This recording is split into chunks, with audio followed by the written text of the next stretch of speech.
Hi there, everybody. Yeah, a customer brought me in one of these Onan Cummins generators. Cranks over, but it won't start. Here's what I found.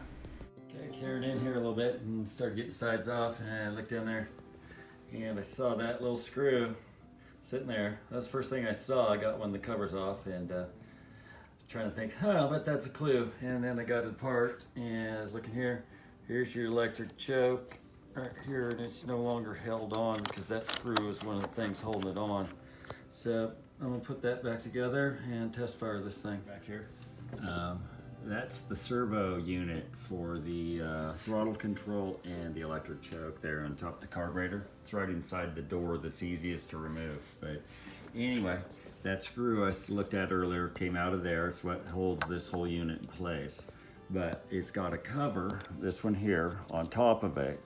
And the screw on the back side is underneath that cover, and you can't see that it's there. Both of them are loose. I'm reinstalling them with Loctite so that they should stay placed.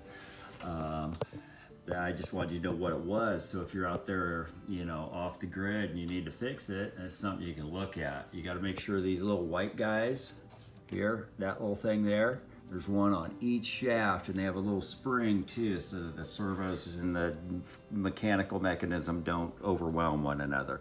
Got to make sure all that stuff's in place. Pretty simple little mechanism there. It's just a bitch. I'd almost say I'd take these bolts out here and take the fuel tank out of the way. It'd be easier than what I'm doing working underneath it right now. Okay, servo horns installed, little white pieces. If you look close, I don't know if you'll be able to see the springs in those things. Maybe, yeah, right there. If you look right above that big spring that's going horizontal, you'll see a little coil spring in between the white and black pieces at the top there. That's the little one that you don't want to lose. And if you're gonna do it with a fuel tank in place, this little screwdriver here, little 90-degree thing, Phillips on that end, and this little guy right here come in very handy because you don't have a lot of room to work. Get in here. Let's see, you got the little cover here. It goes right in back there and just snaps down into place.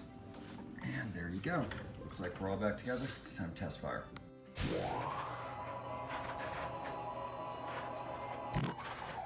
Okay, moment of truth. Cover's clear, line's clear. Put the on position.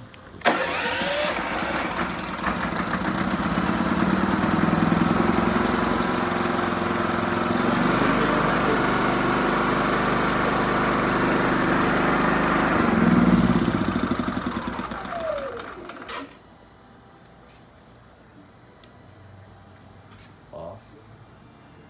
And on, fuel's on.